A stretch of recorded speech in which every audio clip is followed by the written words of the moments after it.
girls and boys. My name is Lee and I'm the founder of Antifa Public Watch.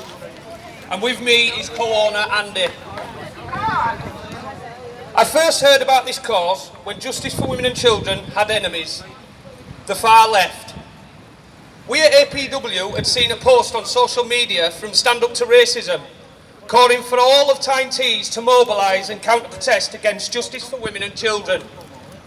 Now to me this sounded a bit bizarre, and as an organisation with this kind of name, how could they be the things that they'd said they was? This anti-racist organisation was banging on about. We then looked into Justice for Women and Children to find out it was a cause organised by Sharon Binks and Co that exposed the corrupt establishments taking children away from mothers for minor things that could be helped, or merely just for being a young mum that was brought up in the care system. Wow. Instead of even reaching out to their wider families of the young mum, the social teams were just taking the young babies and putting them into the care system, then on for a permanent adoption. It seemed they had no concern for the obvious impact that this would have caused on the child being without its parents, which also resulted a negative impact on the young mother and the family. It's become apparent that the social services as a whole have to hit targets every year by ensuring that they rehome a certain amount of children into permanent care.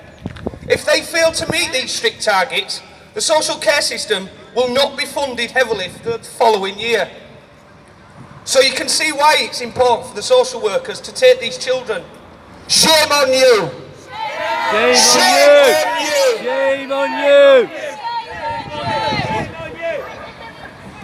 What was also happening whilst this child was taken into the care system was child abuse, neglect, bullying, and in some cases death with no explanation.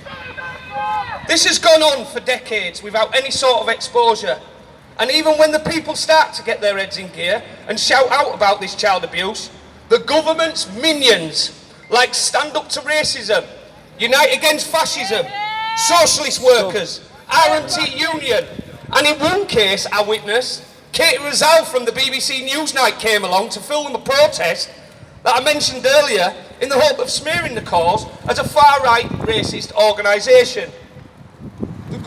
The government's minions won't shut the public down on this anymore.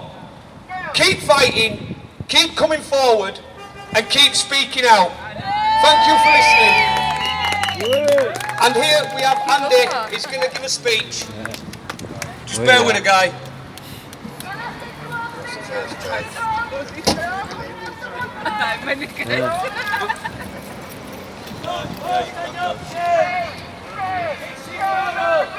Right, where do I start?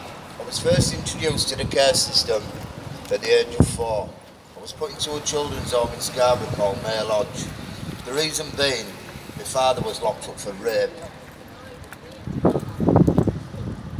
Unknown to me, a few years ago I received a phone call from my mother, just out of the blue, 44 years later after she put me into care. I tried to ask her questions regarding why she gave us up, but didn't answer anything. Was just adamant in telling me about her.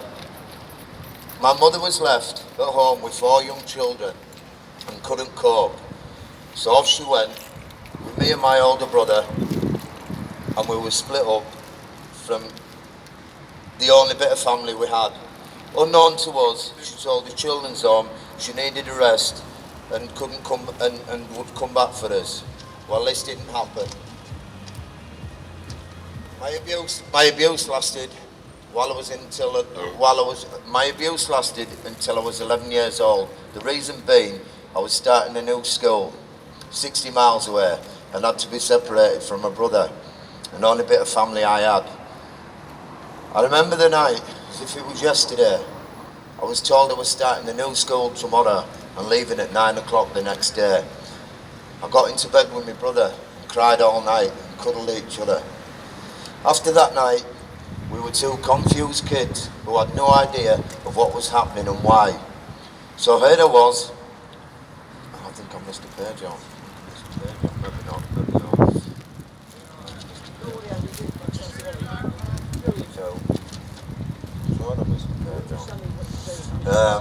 So here I was at an old boys' school called Ingmanthorpe Hall in Wetherby. I was told the reason I was sent there was because I was naughty and because of my bad temper. I have a Mr. Page out. Mr. Page out. Let me have a look.